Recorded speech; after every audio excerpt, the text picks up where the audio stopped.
아니, 이렇게까지 한다고요? 한국을 취재 중인 영국인 남성이 놀라움을 금치 못하고 있습니다. 놀라움의 연속을 보여주고 있는 곳은 다름 아닌 한국의 한 학교인데요. 그 모습을 바라보는 오늘의 주인공은 뭔가 모를 뭉클함을 느끼고 있습니다. 도대체 남성은 한국에서 어떤 것에 놀라움을 경험한 것일까요? 바로 지금 사연을 들어보겠습니다. 오늘의 사연 시작합니다. 안녕하세요. 저는 현재 한국의 서울 당산에 살고 있는 샬럿 에드우드라고 합니다. 제게 대학 시절의 강렬한 추억이 저를 한국행으로 이끌게 되었어요. 오늘은 그 이야기를 여러분께 전달드리려고 이렇게 사연을 씁니다. 저는 영국의 더럼 카운티에 소재하고 있는 더럼대학교에서 교육인류학을 전공했습니다. 매년 수많은 유학생들이 교육학 석사의 과정을 밟기 위해 오는 이 대학은 전 세계로 뻗어가려는 미래의 교육자들을 배출하는 상류급 대학교이죠. 저는 어릴 적부터 교육 철학자로 한평생을 살아오신 아버지의 영향으로 인해 교육에 대해 눈을 뜨게 되었습니다. 처음에는 저도 교육자로서의 인생 진로를 설정한 것은 아니었어요. 저는 특히 외교 쪽으로 마음이 많이 기울었었습니다. 나라를 돌아다니며 외교관으로 활동을 하며 전 세계의 다양한 문화와 다양한 인식에서 불러오는 차이점과 가치관들을 하나로 연결하며 지구에서 살고 있는 모든 사람들이 어우러지며 살기 좋은 세상이 되는 것에 흥미를 느꼈어요. 제 방에는 지구본과 세계지도가 놓여 있었어요. 벽에 있는 세계지도와 아주 작은 나라까지 표시가 되어 있는 지구본을 돌려보며 다양한 나라들의 위치와 토지의 생김새, 그들의 문화를 찾아보는 것이 항상 새로운 지식을 얻게 하는 즐거움이 되었죠. 그렇게 꿈을 키워가던 도중 아버지께서 각 나라의 교육 철학을 다루며 해외로 강의 출장을 나가시는 모습들을 보며 문득 생각이 들었어요. 교육이라는 주제로 해외를 다니면 어떠한 장점이 있을까 하고요. 그러던 어느 날 아버지께서 출장을 마치고 집으로 돌아오신 뒤 제가 한번 물어본 적이 있습니다. 그때 아버진 이렇게 대답하셨죠. 교육은 각 나라의 문화와 역사에서 오는 것들을 학생들이 어떻게 접근시키고 편하게 이해하게 하는지에 대한 학문이란다. 세계의 교육 시스템은 각 문화적 특성을 띠고 있지. 하지만 공통되는 하나는 바로 배움이라는 거야. 인간의 지식은 과거로부터 현재까지 오면서 많이 발전했단다. 언어, 문화, 과학 등 다양한 분야에서 발전을 보이고 있지.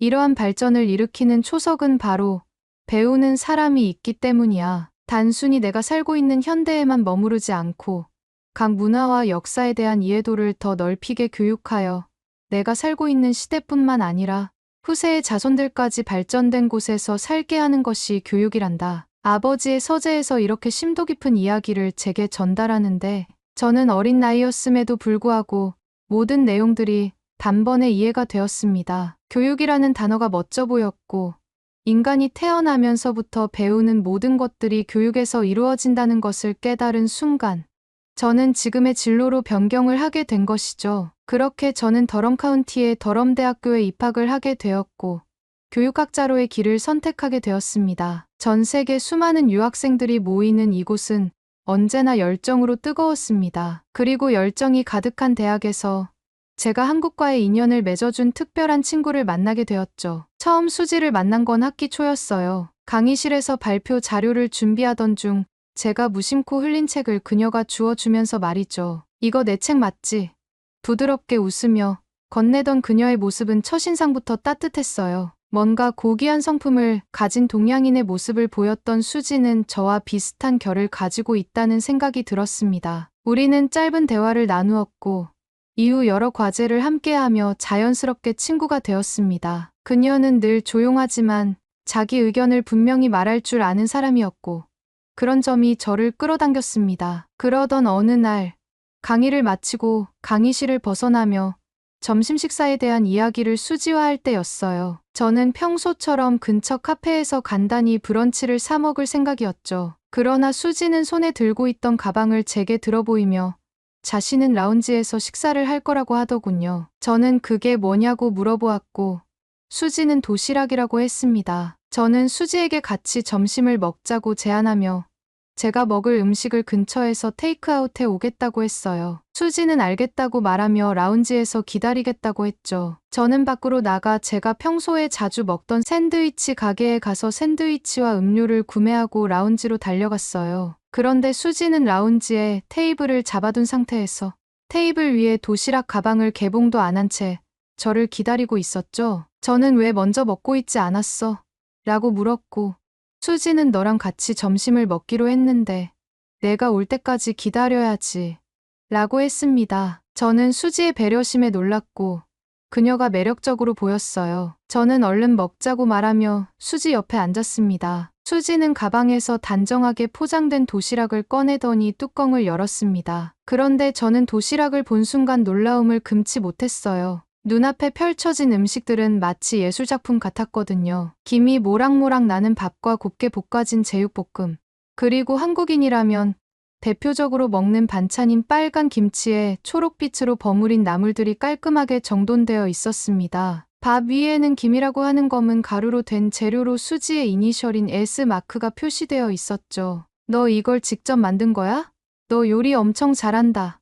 제가 감탄하며 묻자 수지는 웃으며 말했습니다. 아니, 엄마가 매일 아침 싸주셔. 이게 한국에선 평범한 일이야. 부모님이 자식의 식사를 챙기는 건 당연하다고 여기거든. 저는 놀랐어요. 보통 유학을 하는 친구들은 홀로 자취방을 구하고 유학을 하는 친구들이 대부분이라 수지도 혼자 자취를 하는 줄 알았거든요. 수지의 어머니는 수지의 유학을 지원해주기 위해 영국까지 따라왔다고 했습니다. 수지의 아버지는 한국에 계시고 어머니가 수지의 유학에 필요한 모든 지원을 아낌없이 해주고 있다는 얘기를 그녀에게 들었죠. 그리고 그녀는 도시락에 담긴 음식을 하나하나 설명해 주었고 저는 처음으로 한국이라는 나라의 가족 문화와 사랑을 느꼈습니다. 한 입 먹어볼래? 그녀가 제게 젓가락을 건넸고 저는 조심스럽게 제육볶음을 집어 한 입 넣었습니다. 순간 달콤하고 짭짤한 양념이 혀끝에서 퍼지며 놀라운 맛을 느꼈어요. 이건 정말 놀랍다. 이런 맛은 처음이야. 수지는 제 반응에 웃었고 저는 그날 이후로 그녀와 함께 점심을 먹는 시간이 또 하나의 설레는 순간이 되었습니다. 여느 때와 같이 라운지에서 수지와 식사를 하던 어느 날, 이 특별한 순간에 불편한 상황이 찾아왔습니다. 일본인 유학생 유키코가 수지의 도시락을 보더니 무심하게 말했어요. 이거 벤또 아니야? 한국이 일본에서 베껴간 문화잖아. 그녀의 말투는 분명히 비아냥거림이 섞여 있었고 수지는 이 뜬금없는 상황에 당황하여 얼굴이 붉어졌습니다. 저는 그 상황을 그냥 지나칠 수 없었어요. 문화는 서로 영향을 주고받으며 발전하는 거라고 생각해. 제가 차분히 말했어요. 중요한 건 각 문화를 존중하고 배우려는 자세를 가지는 거지. 비아냥거리는 건 누구에게도 도움이 안 돼. 유키코는 조금 당황한 듯 어색하게 웃으며 아니, 일본의 벤또가 일본을 대표하는 도시락 문화라서 말한 거야. 한국도 그걸 알고 있을 거니 말한 것 뿐인데? 라고 말했고 저는 참을 수 없어 유키코에게 말했어요. 인간이 살고 있는 모든 나라에서는 자신들만의 도시락 문화가 있는 거야. 음식을 싸서 다닌다는 것이 일본만이 가지고 있는 문화가 아니라는 거지. 우리가 너희들처럼 초밥을 싸고 주먹밥을 싸고 다니진 않잖아. 유키코는 어이없어 하는 표정으로 대꾸했어요. 한국은 일제강점기 때 벤또 문화를 받아서 지금의 형태까지 간 거야. 한국의 편의점만 가도 일본풍으로 만들어진 일회용 도시락을 파는데 무슨 소리 하는 거야? 저의 인내의 한계가 정점을 찍으려는 순간 수지가 말했습니다. 한국인 앞에서 일제강점기에 대해 말하는 것은 한국과 일본의 사이를 더 좋지 않게 하는 요소 중 하나야. 유키코, 너는 이제 더 이상 말을 하면 안 될 것 같은데? 이제 내가 화가 나기 시작하거든? 수지의 표정은 여느 때 보지 못했던 분노로 뒤덮여 있었고 그녀의 분위기는 오싹해졌습니다. 유키코는 분위기에 압도되어 당황한 목소리로 그래.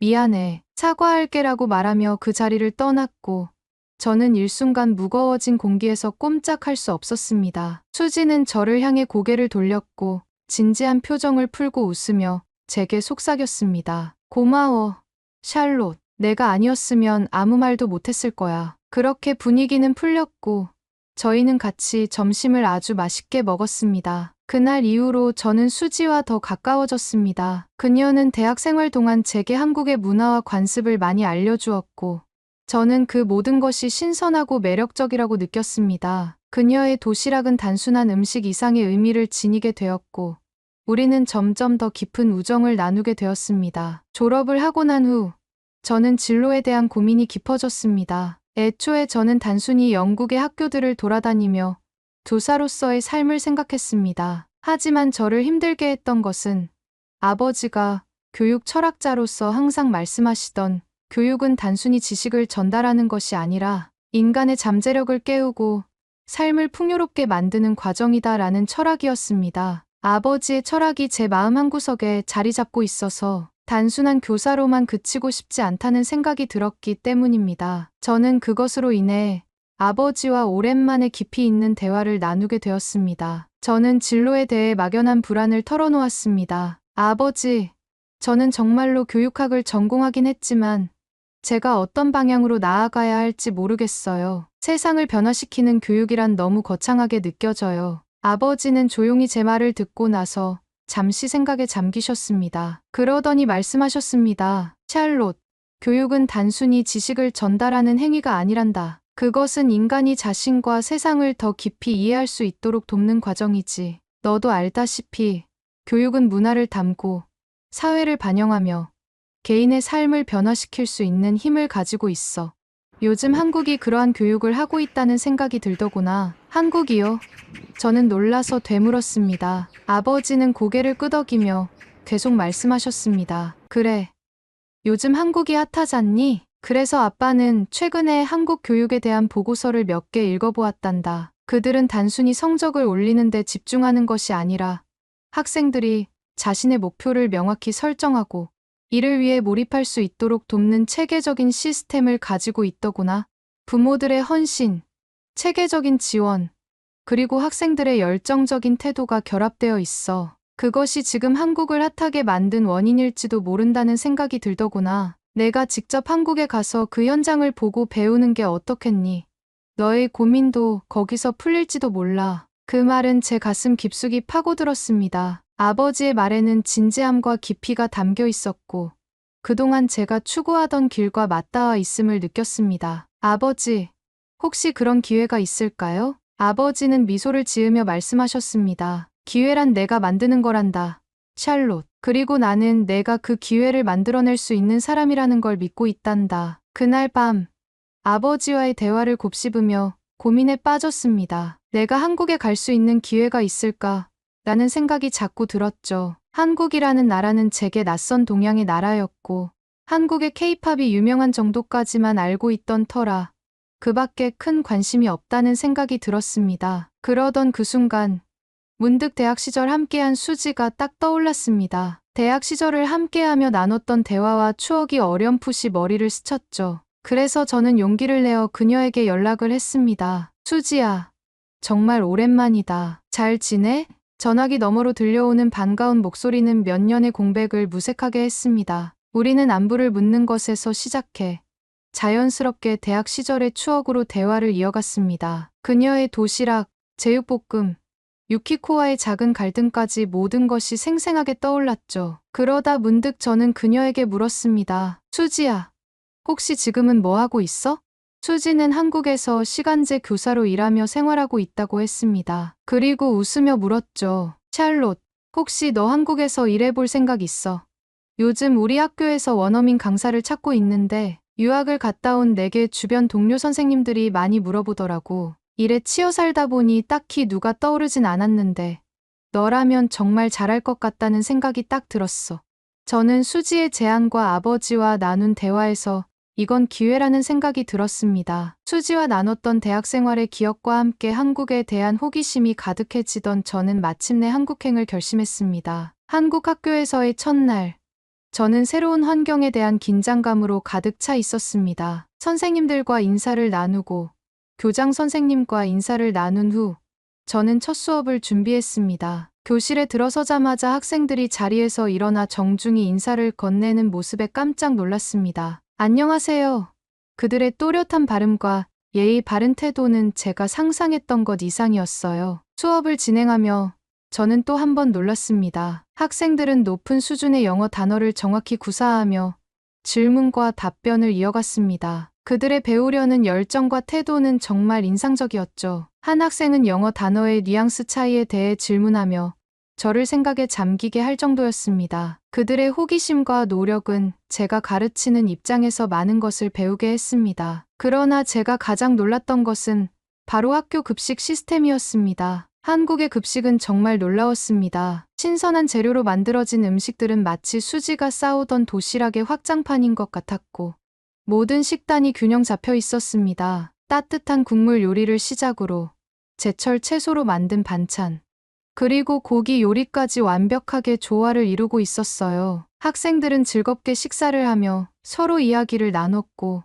그들의 만족스러운 표정에서 이 급식이 단순한 식사가 아니라 그들의 하루를 지탱하는 중요한 에너지 원천임을 느낄 수 있었습니다. 그리고 선생님들도 함께 모여 급식을 먹으며 친분을 두텁게 쌓으며 식사를 즐기고 있었고, 외국에서 온 저에게도 입맛에 맞는 음식들로 급식이 제공되었습니다. 반찬은 매일 바뀌었고, 국물 요리와 따뜻한 밥이 항상 준비되는 모습에 놀라웠죠. 수지는 여기 급식은 영양사와 조리사들이 함께 준비해 학생들의 건강을 최우선으로 생각하거든. 한국의 가정에서 먹는 음식들로 구성해서 마치 집에서 먹는 식사라는 생각이 들 정도라니까 라고 설명해 주었습니다. 저는 한국 급식이 단순히 배를 채우는 것을 넘어 학생들의 학업 성취도와 집중력에까지 긍정적인 영향을 미친다고 느꼈습니다. 한국에서의 생활이 익숙해지던 어느 날, 아버지와 오랜만에 통화를 하며 한국 생활에 대해 이야기하게 되었습니다. 아버지,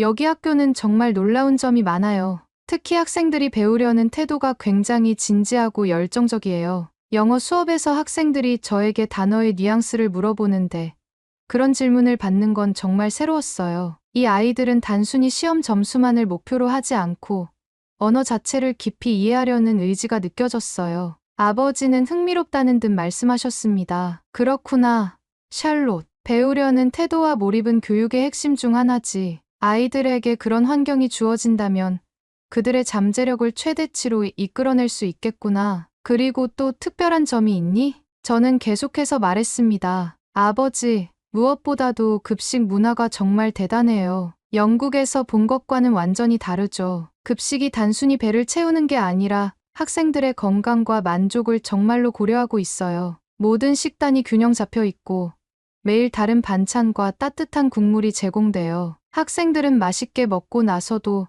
에너지 넘치는 모습으로 수업에 임하더라고요. 아버지는 제 말을 듣고 잠시 생각하시더니 말씀하셨습니다. 음식이란 단순히 생존을 위한 것이 아니지. 좋은 음식은 사람의 감정을 풍요롭게 하고 건강을 넘어 생산성과 창의력에도 영향을 줄 수 있어. 그곳에서 그런 시스템이 자리 잡고 있다니 정말 놀랍구나. 샬롯, 혹시 급식 모습들을 사진으로 보내줄 수 있겠니?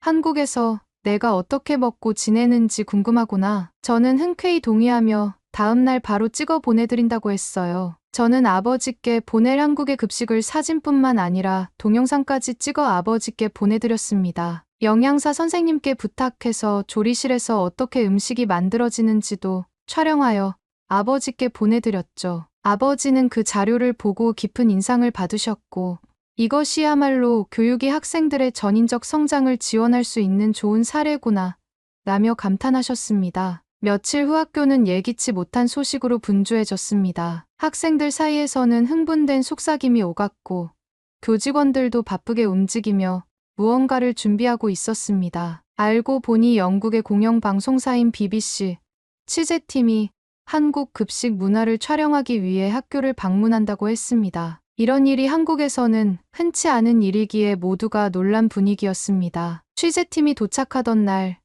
학교는 비상한 관심 속에 활기가 넘쳤습니다. 학생들은 깔끔한 교복을 입고 정돈된 자세로 취재진을 맞이했고, 급식실은 그 어느 때보다 정성스럽게 준비된 음식들로 가득 차 있었습니다. 취재팀은 급식 과정을 촬영하며 음식이 만들어지는 모습과 학생들의 식사 모습을 생생히 담아갔습니다. 저는 통역을 맡아 취재팀의 질문에 답하며 한국 급식 문화의 특성과 교육적 의의를 설명하는 데 도움을 주었습니다. 게다가 인터뷰까지 하며 그들의 취재에 도움을 주었습니다. 한국 급식은 단순히 배를 채우는 게 아니라 학생들의 건강과 학업 성취도를 동시에 고려한 체계적인 시스템입니다. 이곳의 급식은 학생들에게 균형 잡힌 영양을 제공하고 부모님들이 안심할 수 있는 환경을 만들어 줍니다. 취재팀의 디렉터는 연신 감탄하며 말했습니다. 영국의 학교에서는 이런 식단을 상상하기 어렵다는 것을 당신도 잘 알고 있죠? 단순한 간편식이나 샌드위치로는 이런 정성과 결과를 도출하기 힘들겠죠?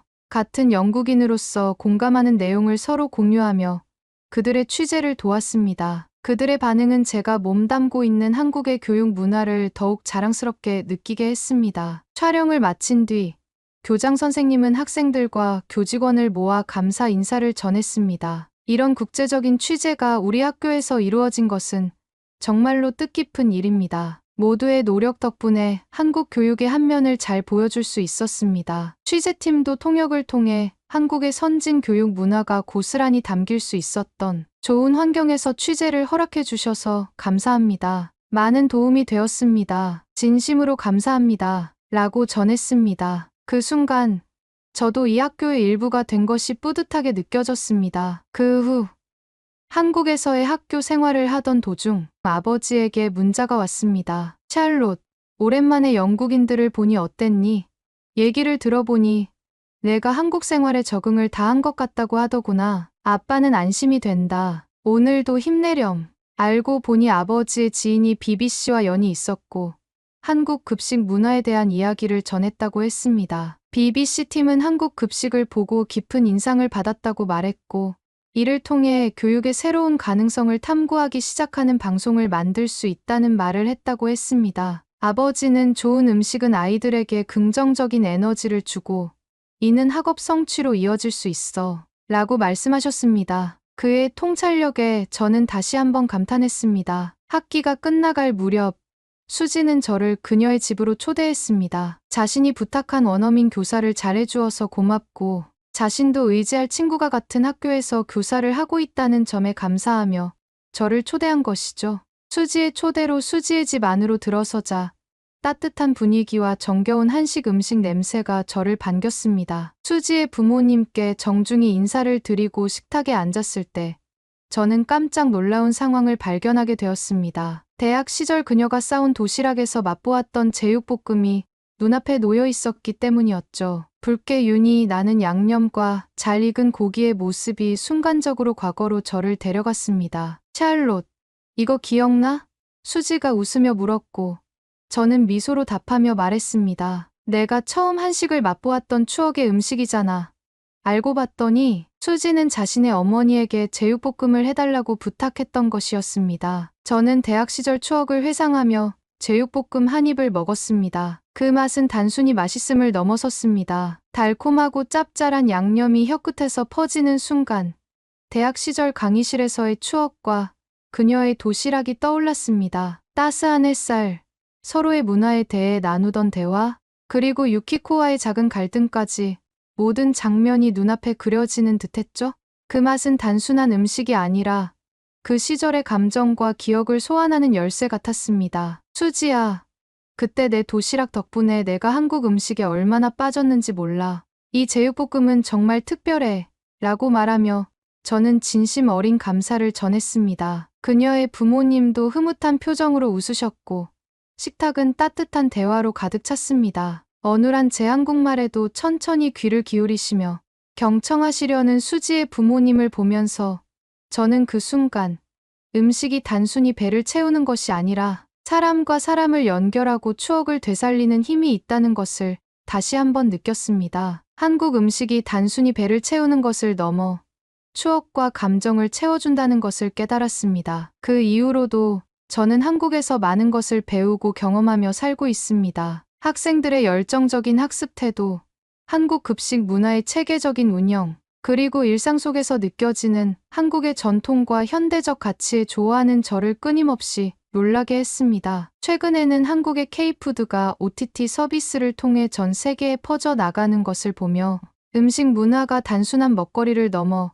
국가의 정체성을 전하는 강력한 도구라는 것을 깨닫게 되었습니다. 예를 들어 제가 대학 시절에 처음 맛본 제육볶음이 이제는 K푸드의 대표적인 메뉴로 글로벌하게 사랑받고 있다는 점은 참으로 놀라운 일이었습니다. 이처럼 한국의 문화와 역사가 전 세계에 영향을 미치는 모습을 보며 저는 그 기저에 자리 잡고 있는 한국의 교육 시스템과 사회적 가치에 대해 더 깊이 탐구하고 싶어졌습니다. 저는 학교와의 원어민 교사 계약을 연장하기로 결정했습니다. 이곳에서 한국의 교육 시스템이 어떻게 발전해 왔는지, 그리고 그것이 한국 사회의 성장과 세계적인 영향력으로 어떻게 연결되어 있는지를 더 배우고 싶습니다. 이 모든 경험들은 단순히 저 개인의 성장을 넘어 언젠가 영국의 교육 현장에 새로운 영감을 가져다 줄 수 있을 것이라 믿습니다. 이 경험은 제가 영국의 교육 현장에 새로운 바람을 불어넣을 수 있다는 확신을 심어주었습니다. 제가 어릴 적 배움의 장소였던 이튼 칼리지와 같은 상류층 명문 학교에서 배운 전통적인 교육과 한국에서 경험한 체계적이고 전인적인 교육의 조화를 통해 영국의 학교 학생들의 전인적 성장을 더 효과적으로 지원할 수 있다는 확신이 생겼습니다. 저는 한국에서의 경험을 바탕으로 영국 교육에서 학생들이 행복하고 긍정적인 배움의 태도를 지닐 수 있도록 기여하고 싶습니다. 특히 한국에서 발견한 급식 문화의 세심한 배려와 학생들의 열정적인 학습 태도는 영국의 교육 시스템에서도 충분히 도입할 만한 가치가 있다고 느낍니다. 앞으로 저는 이러한 깨달음을 바탕으로 영국 교육의 새로운 가능성을 탐구하고 실현해 나갈 것입니다. 오늘의 사연은 여기까지입니다. 최근 독감과 코로나가 다시 유행하고 있다고 합니다. 코로나 변형체가 추위에 적응을 했다는 학설도 제기된 만큼 조심해야 할 것 같습니다. 그리고 외부와 내부 공기의 온도차가 달라서 독감에 걸리기 쉬운 목 상태가 유지된다고 해요. 목 건강이 독감과 코로나의 가장 좋은 예방법이라고 합니다. 마스크는 필수로 착용하시는 것을 권장드리며 목을 마르게 하는 차나 커피는 되도록 멀리하고 미온수 섭취로 목을 항상 촉촉하게 유지해주는 것이 좋다고 해요. 여러분이 아프지 않고 항상 건강하길 진심으로 바랍니다. 그리고 오늘의 이야기가 마음에 드셨다면 구독, 좋아요 부탁드리겠습니다. 다음엔 더 좋은 사연으로 여러분을 찾아뵙겠습니다. 시청해주셔서 감사합니다. 여러분, 반려동물을 키워본 적 있으신가요? 세상에서 가장 순수하고 따뜻한 눈으로 주인을 바라보며 충성스러운 친구가 되어주는 존재. 저는 그 사랑을 너무도 잘 알고 있습니다. 오늘은 호주에서 날아온 감동적인 사연을 여러분께 들려드리려고 합니다. 바로 지금 사연을 들어보겠습니다. 오늘의 사연 시작합니다. 안녕하세요. 저는 호주의 한적한 시골 마을에서 조용히 살아가고 있는 평범한 주부 로라 앤더슨입니다. 우리 부부에게는 몇 년 동안 키워왔던 소중한 반려견 미키가 있었습니다. 미키는 작은 슈나우저였고 우리 가족의 일원이었죠. 매일 아침이면 저를 깨우러 왔고 산책하는 시간만큼은 그 누구보다 행복해 보이던 미키. 하지만 미키는 나이가 들어 결국 제 곁을 떠나 하늘나라로 가게 되었습니다. 그 빈자리란 이루 말할 수 없을 만큼 컸습니다. 집안 곳곳에 남아있는 미키의 흔적, 미키가 사용하던 방석, 먹던 그릇, 산책을 나갈 때 쓰던 목줄까지 모든 것이 그대로였지만 그 주인은 사라졌어요. 저도 남편도 며칠간은 아무 말도 하지 못했습니다. 마치 숨 쉬는 것조차 무겁게 느껴졌습니다. 시간이 흐르고 남편은 이런 제 모습을 보다 못해 조심스럽게 말했습니다. 여보, 강아지 한 마리를 더 키우는 건 어떨까? 싫어. 제 대답은 단호했습니다. 미키를 잃고 느낀 그 상실감과 고통은 다시 겪고 싶지 않았어요. 다른 강아지를 키운다 한들 언젠가 그 친구도 떠날 텐데 저는 그 미래의 이별이 두려웠습니다. 그렇게 몇 달이 흘렀습니다. 여느 때처럼 평범한 하루였습니다. 남편과 함께 마트에 장을 보고 나와 차를 향해 걷던 중 어디선가 작은 소리가 들려왔습니다. 처음에는 귀를 의심했어요. 이 조용한 시골 마을에서 들리는 작은 울음소리, 강아지 울음소리 같은데 남편과 저는 귀를 기울였습니다. 분명히 들리는 어린 동물의 애처로운 울음소리. 남편이 주위를 둘러보며 소리가 나는 방향을 찾았고 우리는 큰 도로 근처 쓰레기통으로 다가갔습니다. 가까이 가서 쓰레기통 내부를 살펴보니 신문지 더미에 덮여져 있는 무언가가 꿈틀거리고 있었습니다. 남편이 조심스레 쓰레기통에서 꺼내 신문지를 걷어냈을 때 그 속엔 태어난 지 얼마 되지 않은 작은 강아지가 있었습니다. 아직 눈도 제대로 뜨지 못한 강아지가 차가운 공기에 떨며 울고 있었어요. 그 순간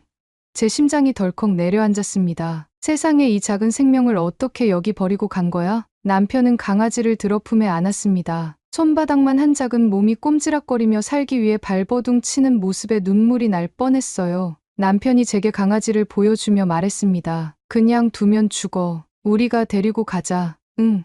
하지만 저는 고민에 빠졌습니다. 또 한 번 이 작은 생명을 키우고 나면 언젠가 헤어져야 할 텐데 그 상실감을 견딜 자신이 없었어요. 하지만 강아지의 목소리는 마치 절규처럼 들렸고 제 마음이 흔들리기 시작했습니다. 결국 저는 남편의 말에 고개를 끄덕이고 말았습니다. 그래, 데려가자. 저는 남편에게 강아지를 받아 감싼 뒤 차를 탔습니다. 남편은 운전석에 타지 않고 다시 마트로 향했습니다. 시간이 흐른 뒤 마트에 들어갔던 남편은 강아지에게 줄 우유와 사료를 사왔습니다. 저희는 출발했고 차 안에서 저는 작은 강아지를 품에 안고 체온을 덮여주었어요. 작은 생명이 제 품 안에서 서서히 잠들기 시작했는데 그 모습이 너무도 안쓰러웠습니다. 마트에 CCTV 있잖아. 강아지를 여기 버린 사람을 꼭 찾아달라고 요청했어. 이런 짓을 한 사람은 반드시 처벌을 받아야 해. 남편의 목소리엔 분노가 가득했어요. 정말 그렇습니다. 이 차가운 날씨에 어린 강아지를 버린 건 용서받을 수 없는 일입니다. 그렇게 우리는 작은 강아지와 함께 집으로 돌아왔습니다. 집에 도착하자마자 남편은 예전에 미키가 사용하던 방석을 다시 꺼내어 새 가족을 위해 준비했습니다. 작은 몸을 방석 위에 내려놓자마자 강아지는 깊은 잠에 빠졌습니다. 오랜 시간 추위에 떨었던 탓에 안심이 되었는지 평화로워 보였어요. 남편이 강아지를 위한 음식을 준비하며 말했습니다. 내일 동물병원에 데리고 가보자. 건강부터 체크해야지. 그날 밤 저는 잠들지 못했습니다. 방석 위에서 잠든 작은 강아지를 보며 여러 가지 생각이 머릿속을 스쳤습니다. 이 아이를 데려온 건 잘한 일일까? 언젠가는 또 우리 곁을 떠날 게 분명한데 그 슬픔을 다시 겪고 싶진 않아. 미키를 떠나보냈을 때의 그 감정이 다시 찾아올까 두려웠습니다. 하지만 오늘 이 작은 생명을 외면했다면 저는 평생 후회했을지도 모릅니다. 이렇게 우리 부부의 삶에는 뜻밖의 새 생명이 찾아왔습니다. 다음 날 아침, 남편과 저는 아침 일찍 새로 데려온 강아지를 데리고 도시로 향했습니다. 우리가 사는 시골 마을에는 동물병원이 없었기에 1시간이나 차를 타고 인근 도시까지 나가야 했어요. 운전하는 남편 옆에서 저는 조심스럽게 강아지를 품에 안고 있었죠. 아직도 작고 여린 몸이 제 품 안에서 느껴졌습니다. 강아지는 눈을 감은 채 조용히 숨을 쉬고 있었지만 이따금 작은 소리로 낑낑대며 몸을 움찔거렸어요. 그 소리가 어찌나 안쓰럽던지 문득 이런 생각이 들었습니다. 이 작은 아이가 어젯밤 추위에 얼마나 떨었을까? 아프지만 않았으면 좋겠다. 얼마나 무서웠을까? 제발 조금만 버텨줘. 제 마음 한구석에선 아직 미키의 빈자리가 느껴졌지만 눈앞에 강아지를 보며 한 가지는 확실했어요. 이 아이를 끝까지 지켜주겠다는 마음이 점차 자리를 잡기 시작했습니다. 도시에 도착해 동물병원 문을 열고 들어가자 따뜻한 공기가 얼굴을 스쳤습니다. 병원 안은 이미 많은 동물과 그 주인들로 북적이고 있었어요. 큰 대형견부터 작고 귀여운 고양이까지 하지만 제 품 안에 안겨있는 강아지는 다른 동물들과 다르게 유난히 작고 조용했습니다. 접수해 드릴게요. 강아지 이름이 어떻게 되나요? 접수대 직원이 물었을 때 저는 잠시 멈칫했어요. 아직 이름을 지어주지 않았거든요. 이름은 아직 없어요. 어제 데려온 아이라서요. 직원은 놀란 눈으로 작은 강아지를 바라보더니 접수를 마무리했습니다. 진료 순서가 되어 수의사 선생님이 우리를 불렀고 저는 조심스럽게 강아지를 진료대 위에 올려놓았습니다. 수의사는 꼼꼼하게 강아지를 살폈어요. 체온을 재고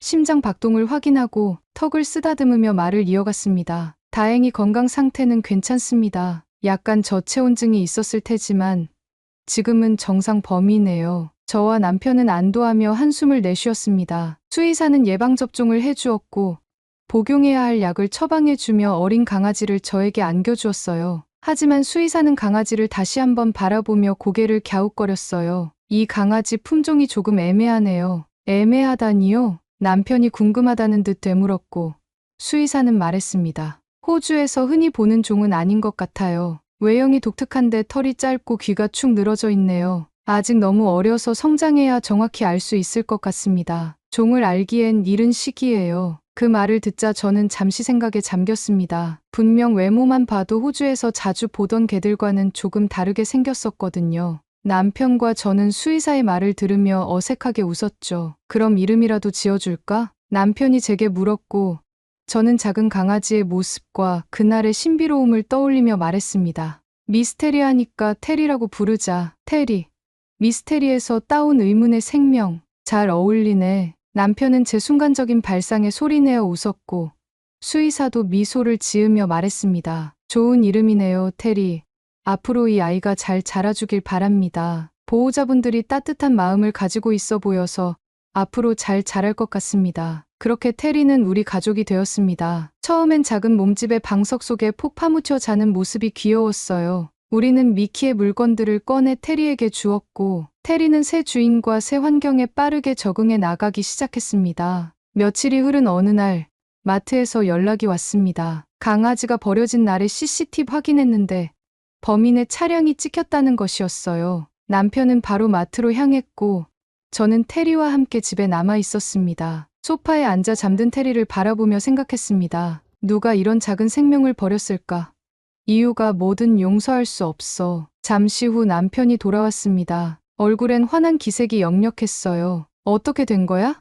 CCTV에 뭐가 나왔어? 제가 다급하게 묻자 남편은 차분하게 말했어요. 범인을 잡았어. 경찰이랑 같이 그 사람을 찾아서 신문했어. 대체 왜 그랬대? 이유가 뭐야? 남편이 전해준 이야기는 정말 기가 막혔습니다. 그 사람은 사모예드를 키우고 싶어 인터넷에서 브리더를 알아보고 강아지를 입양했다고 했어요. 그런데 막상 강아지를 계속 보다 보니 털이 짧고 사모예드처럼 복실복실하지 않자 인터넷으로 이와 비슷한 품종을 찾아보기 시작했대요. 그러다 지금 테리와 아주 흡사한 새끼 강아지의 모습을 찾게 되었고 자신이 사기를 당했다고 생각했던 겁니다. 더 황당한 건 그 사람이 찾은 새끼 강아지가 한국에서 온 강아지라고 정보를 보자마자 마음에 들지 않았다는 거였어요. 한국에서 온 강아지는 키우기 싫어서 그냥 버렸대. 동양에서 온 강아지라서 기분이 나빴다나 뭐래나. 남편의 말이 끝나자마자 저는 분노로 온몸이 떨렸습니다. 그게 말이 돼? 이 작은 생명을 그런 이유로 버렸다고? 남편은 경찰과 함께 동행해서 신문했을 때 내용들을 들으며 자신도 분노에 차올랐지만 품종이 궁금해 물어봤다고 했습니다. 그 사람은 온라인에서 찾아본 강아지의 품종 한국의 진돗개일 가능성이 크다고 했습니다. 진돗개. 저는 그때 처음으로 진돗개라는 이름을 들었습니다. 들어보지 못한 낯선 품종의 남편은 이미 인터넷으로 찾아본 내용을 제게 말해주었습니다. 한국에서 유명한 개래. 똑똑하고 충성심이 강하대. 주인을 끝까지 지키는 개라더라. 그 말을 듣고 테리를 바라보았습니다. 똘망똘망한 눈으로 물을 마시던 테리가 저와 눈이 마주쳤어요. 하얀 털에 그윽하게 절 바라보는 검은 눈동자가 예뻐 보였습니다. 작은 몸집이지만 테리는 이미 우리에게 커다란 존재가 되고 있었어요. 그날 이후로 우리는 테리를 더욱 소중히 돌봤습니다. 처음에는 작고 약해 보였던 테리가 하루가 다르게 건강해지고 있었습니다. 잠시도 가만히 있지 않고 방 안을 뛰어다니는 모습, 꼬리를 흔들며 저를 따라다니는 모습은 미키와는 또 다른 행복을 가져다 주었습니다. 산책을 나가면 마을 사람들은 테리를 보고 귀엽다며 말을 걸곤 했어요. 이 아이 정말 귀엽네요. 무슨 종이에요? 아직 더 커봐야 알 것 같은데 진돗개라는 품종인 것 같아요. 한국에서 유명한 강아지래요. 진돗개라는 이름이 아직 생소했지만 그 이름을 말할 때마다 왠지 모르게 자랑스러워졌습니다. 마치 테리가 우리에게 자랑할 만한 특별한 존재가 된 것처럼 느껴졌어요. 그렇게 테리는 우리 집에 행복과 웃음을 가져다주는 존재가 되었습니다. 미키가 떠난 자리를 채운 건 아니지만 테리는 새로운 사랑과 믿음을 심어주었죠. 이 작은 생명과 함께하는 시간이 얼마나 소중한지 다시금 깨닫게 되었습니다. 테리가 우리 곁에 온 지도 몇 달이 흘렀습니다. 처음에는 작고 여린 몸으로 방석에 폭 파묻혀 잠만 자던 테리는 어느새 훌쩍 자라 건강하고 늠름한 모습으로 변해갔습니다. 짧았던 털은 부드럽게 빛났고 눈빛은 어느 때보다 맑고 단단했습니다. 마치 우리를 믿고 따라오는 듯한 눈망울이었죠. 테리는 커갈수록 귀가 점점 펴지기 시작했고 하늘을 찌를 듯한 세모 모양으로 귀가 쫑긋하게 서기 시작했어요. 새끼 강아지일 때는 아주 작던 체구도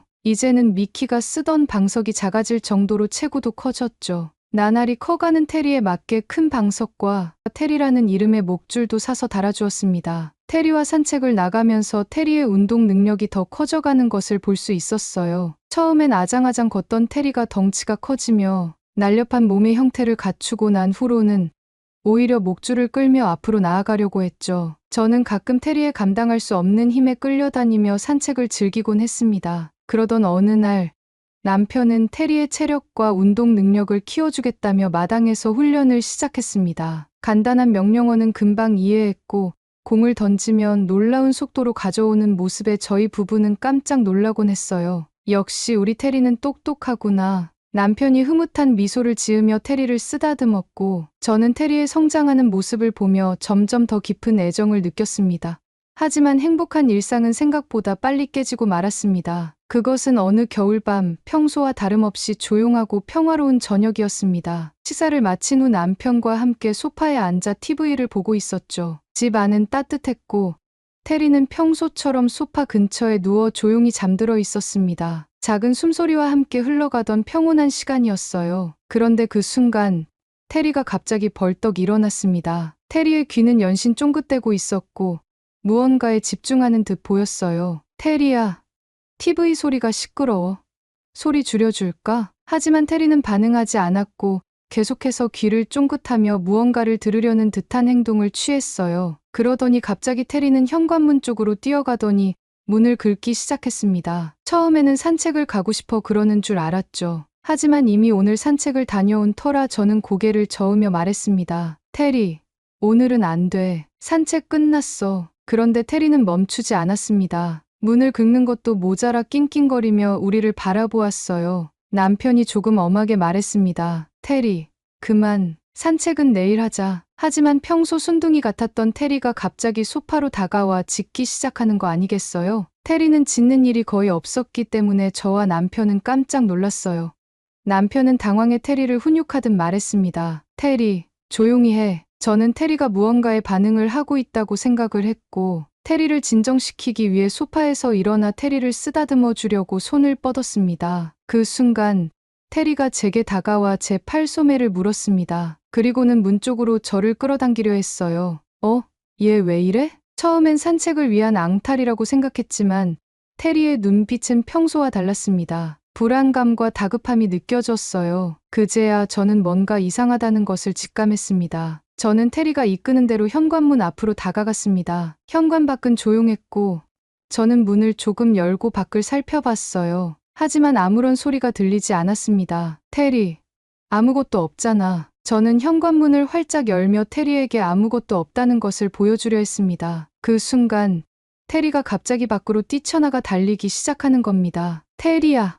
저는 놀라 소리쳤고 남편은 제 목소리를 듣더니 급히 테리를 따라 나섰습니다. 남편은 테리를 붙잡으려 했지만 이미 늦었어요. 테리는 어디론가 힘차게 달리고 있었습니다. 테리가 달려나간 방향으로 남편은 먼저 뛰어갔고 저는 집에서 외투와 목줄을 챙겨 남편의 뒤를 따라 달리기 시작했습니다. 도대체 무슨 일이야? 남편과 테리가 달려간 방향으로 달려가기를 몇 분.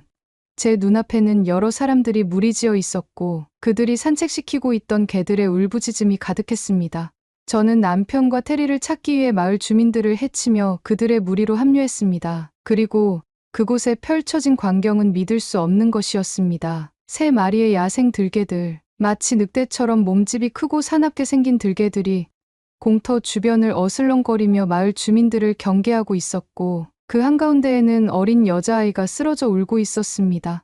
아이의 외투는 이미 들개들의 이빨에 물어뜯겨 너덜너덜했고 주변의 사람들은 겁에 질려 그저 멀리서 지켜보고만 있었어요. 그들이 데려온 대형견들은 들개들을 향해 짖고 있었고 긴박한 상황이 대치되고 있었습니다. 저는 놀란 마음을 움켜쥐고 테리와 남편부터 찾았어요. 그리고 마을 사람들 앞쪽에 테리를 끌어안고 달래고 있는 남편을 만날 수 있었죠. 테리는 연신 들개들을 향해 지저대고 있었고 남편은 그런 테리를 진정하게 하려고 테리를 붙잡고 달래고 있었습니다. 그때였습니다. 들개들 중 한 마리가 테리를 향해 으르렁대며 앞으로 나섰고 나머지 두 마리는 주위를 맴돌며 상황을 주시했습니다. 긴장감이 고조되는 순간 한 마리의 들개가 갑자기 사람들에게 방향을 틀었습니다. 들개는 으르렁대며 주변에 있던 마을 사람들을 위협했고 공포에 질린 사람들은 뒷걸음질치기 시작했습니다. 그 순간 들개의 시선이 남편에게로 향했습니다. 여보, 조심해. 제가 소리치기도 전에 들개가 남편을 향해 돌진했습니다. 남편은 순간적으로 테리를 안고 몸을 돌려 자신의 등을 들개에게 내주었습니다. 들개가 남편의 등에 뛰어올라 남편을 물려고 했고 남편은 그런 들개들을 뿌리치기 위해 몸을 뒤틀기 시작했습니다. 그 순간 평소 순하던 테리가 포효하듯 소리치며 들개를 향해 돌진했습니다. 테리는 온몸을 날려 남편을 공격하는 들개의 몸통에 부딪혔고 그 충격에 들개가 남편의 등에서 떨어졌습니다. 저는 화들짝 놀라며 테리를 다시 붙잡으려고 했지만 남편은 저를 막아섰습니다. 테리는 본격적으로 들개들과의 대치가 시작된 것이었죠. 저는 어떻게든 테리를 데려오려고 몸부림쳤습니다. 미키를 떠나보낸 것처럼 테리를 떠나보내고 싶지 않았기 때문입니다. 소리를 치며 테리를 불렀고 남편은 뛰쳐나가려는 저를 계속 막으며 그러다 로라 당신이 다쳐. 차라리 내가 데리고 올게. 진정해. 라고 말하며 저를 말렸습니다. 마을 주민들은 그런 모습을 보며 도베르만과 피프를 데리고 이 광경을 지켜보던 견주에게 소리쳤습니다. 테리를 도와줄 수 있게 개들을 풀어줍시다. 같이 공격해야죠. 하지만 견주들은 자신의 개가 다치는 것이 싫다고 하며 그 자리를 황급히 떠나기 시작했습니다. 일촉즉발의 상황, 3마리의 들개들은 이제 테리만을 주시했습니다. 긴장감이 맴돌았고 저와 남편은 테리가 다칠까봐 가슴이 조여왔어요. 그런데 그때 테리가 천천히 움직이며 들개들의 주의를 자신에게 집중시키기 시작했습니다. 테리는 재빠르게 앞으로 움직였다가 다시 뒤로 물러서며 들개들을 교란했습니다. 들개들은 테리의 움직임에 맞춰 몸을 이리저리 틀었고 그 사이 쓰러진 여자아이와의 거리가 점점 멀어지는 것을 저는 캐치했습니다. 주변의 마을 주민들도 테리의 영리함에 놀라며 말했습니다. 테리가 들개들과 아이의 거리를 벌리고 있어. 아이를 구할 준비를 해. 테리는 가끔 공격적인 위협을 가하며 들개들을 도발하기 시작했고 들개들은 점점 크게 짖으며 테리에게 으르렁대며 다가가기 시작했죠. 그렇게 점점 아이에게서 멀어지는 들개들의 무리를 보며 누군가 소리쳤습니다. 지금이야. 아이를 구해. 마을 사람들이 테리의 움직임을 지켜보며 아이에게 달려들었고 결국 여자아이를 안전하게 공터 밖으로 옮길 수 있었습니다. 여자아이는 부모님에게 안겨 울음을 터뜨렸고 부모님들은 마을 주민들의 보호 아래 후방으로 빠졌습니다. 하지만 테리는 그 순간에도 여전히 들개들과 대치하고 있었습니다. 여보, 이제 우리 테리를 구해야 해. 이러다 테리가 죽겠어. 저는 남편을 향해 호소했고 남편은 주변 마을 남자들에게 같이 들개를 쫓아낼 무기를 챙겨와 달라고 부탁했습니다. 그 순간 들개들이 큰 소리로 짖으며 테리에게 한꺼번에 달려들었습니다. 제 심장은 터질 듯이 뛰었고 눈물이 멈추지 않았어요. 테리야, 안 돼. 어서 피해. 하지만 제 눈앞에 믿을 수 없는 광경이 펼쳐졌습니다. 테리는 물러서지 않았고 자신의 날렵한 움직임으로 그들의 공격을 피했습니다. 그러다 재빠르게 방향을 틀어 들개 한 마리의 목덜미를 물고 날렵하게 움직이며 반격했습니다. 목덜미를 물린 들개는 깨갱대기 시작했고 자신의 친구를 구하려는 듯 나머지 들개들은 테리를 공격하려고 움직이고 있었습니다.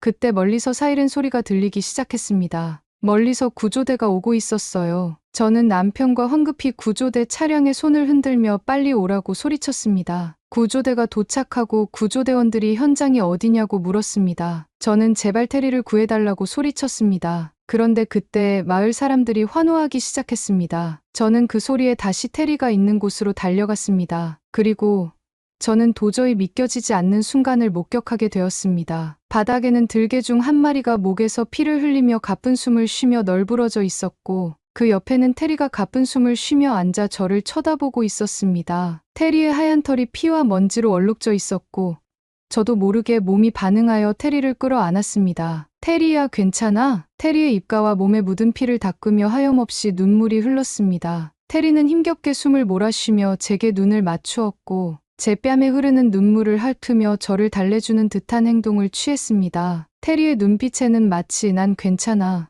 해냈어 라는 메시지가 담겨 있는 것 같았어요. 마을 주민들이 말하길 사이렌 소리에 놀란 2마리의 들개는 숲속으로 달아났고 테리가 마지막까지 붙잡고 있던 들개 한 마리는 지친 듯 바닥에 몸을 축 늘어뜨렸다고 했습니다. 남편은 테리를 안고 있는 저를 안아주며 이제 다 끝났으니 테리를 데리고 병원에 가자고 했습니다. 그렇게 테리를 안고 마을 주민들 사이를 지나갈 때 주민들은 박수를 치며 말했습니다. 이 강아지가 아니었으면 큰일 날 뻔했어. 정말 대단한 용기야. 무슨 종이야? 남편이 자랑스럽게 말했습니다. 이 아이는 한국에서 온 진돗개예요. 정말 용감하고 충성스러운 개죠. 사람들은 웅성대며 테리라는 이름을 연호하기 시작했고 저는 테리가 살아있음에 안도했습니다. 남편은 구조대에게 축 늘어진 들개가 어떻게 되는지 물었고 구조대는 병원으로 후송하여 치료 후 동물보호센터로 인계된다고 했습니다. 모든 상황이 종료되었고 저와 남편은 테리를 데리고 병원으로 향했습니다. 병원에 도착하여 자초지종을 설명하고 진료를 보니 다행히 큰 부상은 없었고 간단한 치료만으로 괜찮아질 수 있었습니다. 체력을 많이 소모해서 영양제 처방도 받고 다친 부위를 소독하고 치료를 하는 것으로 마무리되었습니다. 병원을 나와 집으로 돌아오는 차 안, 놀란 마음을 추스리고 가다 테리를 바라보았습니다. 테리는 뒷좌석에서 창밖을 바라보고 있었습니다. 마트에서 처음 봤던 작은 강아지가 이제는 마을을 구한 용맹한 개가 된 모습을 보니 그동안의 시간이 파노라마처럼 스쳐 지나갔습니다.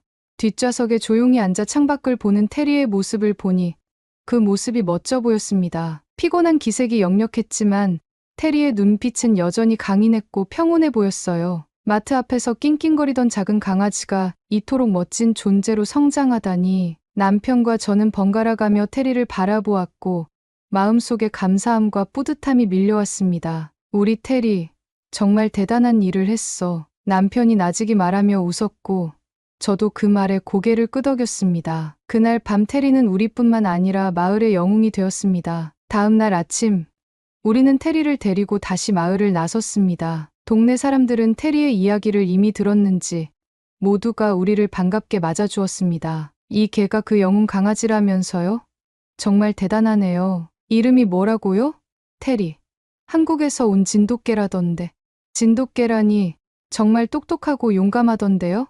테리가 없었으면 정말 큰일 날 뻔했어요. 마을 사람들의 칭찬과 박수에 테리는 꼬리를 흔들며 조용히 제 옆에 서 있었습니다. 마치 무슨 일이 있었냐는 듯 순한 눈빛을 하고 있었지만 사람들은 여전히 감탄을 금치 못했어요. 아이의 부모님도 테리에게 감사 인사를 전하러 찾아왔습니다. 정말 고맙습니다. 테리가 아니었다면 우리 딸이 어찌 되었을지 테리야. 정말 고마워. 그 말에 저는 다시금 테리에게 고마운 마음이 밀려왔습니다. 테리는 사람을 살리기 위해 위험을 무릅쓴 세상에 둘도 없는 용감한 강아지였습니다. 며칠 후 테리와 함께 마을의 작은 산책로를 걷고 있었습니다. 겨울바람이 불어와 차가웠지만 제 마음은 그 어느 때보다 따뜻했어요. 테리는 한결같이 제 옆을 따라 걸었고 때때로 주변을 살피며 고개를 돌리곤 했습니다. 산책 중 마을 사람들이 다시 한번 테리를 보며 말을 걸었습니다. 안녕, 테리.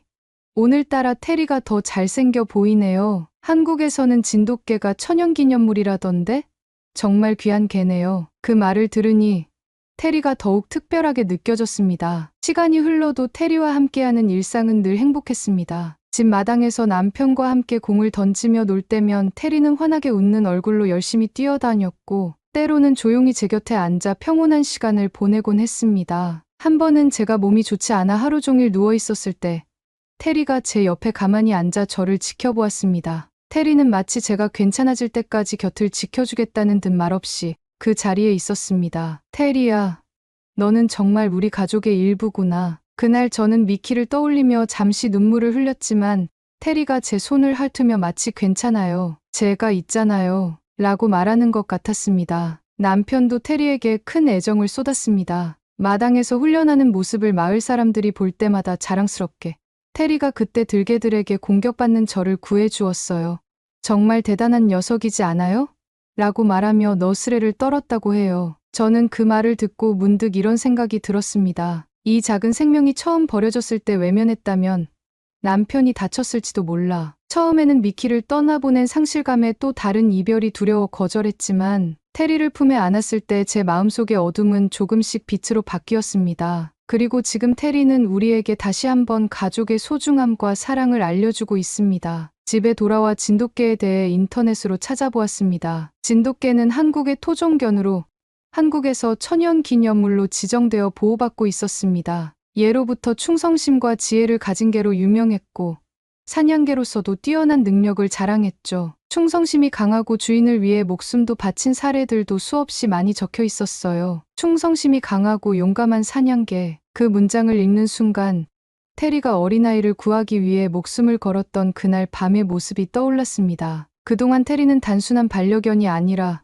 우리를 지키기 위해 찾아온 운명 같은 존재였던 거죠. 그 사실을 알게 되니 한국이라는 나라와 그 문화를 향한 감사함이 마음속 깊이 밀려왔습니다. 한국에서 이렇게 훌륭한 품종을 지켜와 준 덕분에 오늘 우리가 테리라는 존재를 만날 수 있었던 거니까요. 테리는 오늘도 여전히 우리 곁에 있습니다. 강아지였을 때는 작고 여렸지만 이제는 늠름하고 든든한 모습으로 우리를 지켜주는 가족이 되었어요. 아침마다 테리는 저를 깨우러 오고 산책할 때는 언제나 제 옆을 따라 걸으며 세상을 탐험합니다. 남편은 말합니다. 테리와 함께라면 어디든 갈 수 있을 것 같아. 그 말에 저도 웃으며 고개를 끄덕입니다. 하늘나라에 있는 미키가 우리를 보고 있다면 이렇게 말할 것 같아요. 이제 나 대신 테리가 너희를 지켜줄 거야. 테리는 단순한 강아지가 아닙니다. 우리 가족을 구한 영웅, 그리고 평생을 함께할 소중한 친구입니다. 오늘의 사연은 여기까지입니다. 테리의 감동적인 이야기처럼 여러분의 소중한 반려동물 이야기를 댓글로 함께 나눠주세요. 최근 독감과 코로나가 다시 유행하고 있다고 합니다. 코로나 변형체가 추위에 적응을 했다는 학설도 제기된 만큼 조심해야 할 것 같습니다. 그리고 외부와 내부 공기의 온도차가 달라서 독감에 걸리기 쉬운 목 상태가 유지된다고 해요. 목 건강이 독감과 코로나의 가장 좋은 예방법이라고 합니다. 마스크는 필수로 착용하시는 것을 권장드리며 목을 마르게 하는 차나 커피는 되도록 멀리하고 미온수 섭취로 목을 항상 촉촉하게 유지해주는 것이 좋다고 해요. 여러분이 아프지 않고 항상 건강하길 진심으로 바랍니다. 그리고 오늘의 이야기가 마음에 드셨다면 구독, 좋아요 부탁드리겠습니다. 다음엔 더 좋은 사연으로 여러분을 찾아뵙겠습니다. 시청해 주셔서 감사합니다.